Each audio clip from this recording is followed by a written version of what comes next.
Hi, my angels. I hope you had a great weekend. If you are new to my channel, I am Jess, and today I'm going to be talking about dry propagation.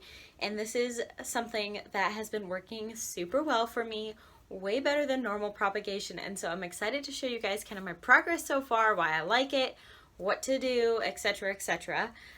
So first off, I'm just going to kind of explain what dry propagation is and why it works. So essentially with succulents, right here I just have a super bum, which is a really fun succulent. However, it's very easy to mark it up. And so as you can kind of see up here, you know, if it's scratched along something. In this middle here, I have not touched it, and that is my goal, is to keep it this perfect, pristine lavender pink color. But this is a really pretty succulent. So to remove the leaves, you know, you just wiggle them back and forth, and then they will eventually snap off. These ones are really easy to remove. So I'm going to take a couple of these. So now I have my 3 leaves, and the idea behind this dry propagation is that each succulent leaf that you remove has enough water and nutrients in order to grow a completely new succulent from it, roots, leaves, stem, etc., etc., to make a perfectly functioning plant. So you're just kind of utilizing that theory, I guess, of propagation where you are relying on the leaf to propagate. Whereas in my normal propagation videos that you guys have been following and that I've been doing updates on, and that's kind of like the normal way of doing things, you water it, you add dirt, you or like a growing medium, and you water it every so often to try to encourage that growth. And with dry propagation, you don't do anything, which has been kind of interesting. You definitely have to be a little patient. So you don't mist it, you don't water it, you don't put it in dirt, you literally just leave it in the air to dry. Here is my current dry propagation station. So I have just taken an egg carton that I use the eggs in and opened it up and put my succulent leaves in it. Now, I would have preferred a cardboard container just because if water does get on it, the cardboard would absorb it and make it go away a lot faster, whereas the styrofoam would just have it sit there. But the idea is to let these dry and do their thing. So these I do not put under my grow lights because really everything's up in the open, right? And so when I'm using my grow lights in my normal propagation, I make sure to put the roots under some soil. Eventually, if they start kicking them out and they're not going in the soil, I try to cover them up because under the lights they will burn really easily.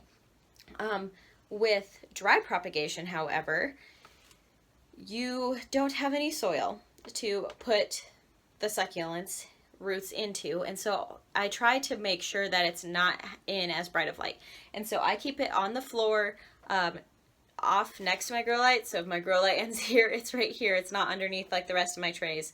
So it kind of has that indirect light, but it's very minimal, especially because it's a grow light.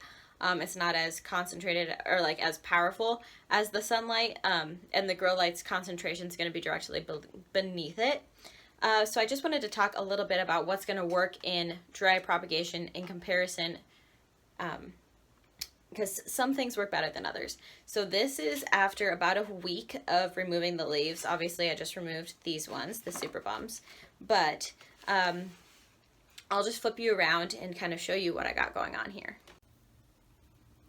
Okay, so in these 4 pockets, I have Fred Ives, and as you can see, they are actually starting to grow really nicely. So like this one has little babies there, and you guys, this is like, well, I want to say a week, but it's probably like a week and a half, 2 weeks. So, you know, I'm obviously a little impressed by how well these are growing, because if you watched my last propagation video that I just posted, if we go over to my tray here, here's the Fred Ives, which, like, yeah, they're bigger, but really it took them 2 months to get there, and this is only after about a week or 2. These are my pink edge echeverias, and you can see that the roots are just going nuts on here. These are really healthy roots. Succulent roots are usually pink or white, but a lot of times they're pink. This is the only one that I feel is like very odd. I thought he was burning a little bit, but he just has a really thick one root that's sticking out, so he's kind of weird. But otherwise, those are all growing really nicely. I have a couple experiment ones. These are opalinas. These are calanchos. Look at this little calancho baby already. He's getting there. So yeah, and then I threw in extra Debbies that I picked at a later date. These are tippies, and these were neon breakers. However, this is something I really want to note here, is not, this is the only one that hasn't shriveled up and died yet. These ones are a crassula that I'm seeing if it will grow for me. One thing that I've noticed is that with dry propagation, you know, you really have to have that thick leaf. So the neon breakers, ooh, I'm balancing this because it doesn't go under here, but I wanted the light to show you guys. So with these neon breakers, as you can see, or I hope that you can see, the leaves are all crunchy, shriveled, and dead, which I'm just going to throw these out because there's no reason I'm putting them back, except for like this one. Whereas with these ones, they're all still really thick, they're really nice. Of course, there was like two, I think there's one still in there right now, that shriveled up. But I think the main point is that these leaves are just so much thicker than the neon breaker. Size, here, I'll show you like this. Like these ones are approximately the same size, but I don't know if I'm going to be able to show this well. But the Echeveria pink frill, or pink edges, is just a lot thicker than the neon breaker. So I don't think the neon breaker is going to propagate very well in this condition.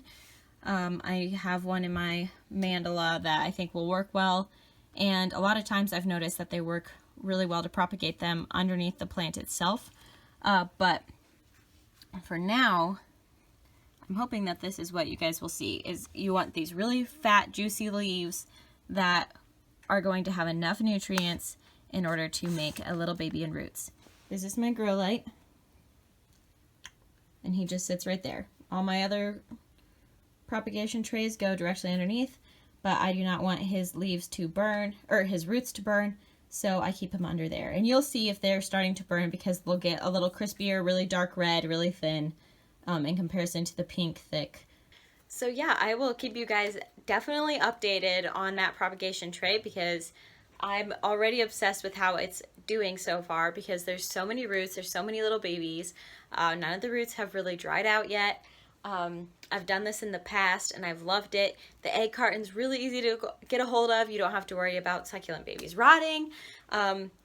Really, it's like the least picky method of propagation. And so if you are a beginner, I definitely suggest that this is what you use because you're going to have decreased mealybugs, you're going to have decreased rot, and really it's just an easy way to go about it. And I think one of the favorite parts for me is that I have very limited space in my garden, and so if a leaf is not going to make it, it's going to let me know in that first couple weeks. You know, it's going to shrivel up and die, kind of like those neon breakers did. And so I won't have to waste my space in my garden on that leaf, laying it down and growing a baby. I can just set them all up in a little line in my egg carton and save myself space and time. And then, yeah, but really making sure that you have those nice fat juicy leaves, like they're going to propagate really well this way. So really it's just a different method of succulent propagation that I hoped you guys liked seeing, because that's really the whole theory behind succulent propagation, is that all those nutrients are in the single leaf itself. So it should theoretically grow a whole new plant from that one leaf. But if you guys liked this video, please give it a big thumbs up. That would really help my channel. And don't forget to subscribe before you leave. So thanks for watching. See you next time.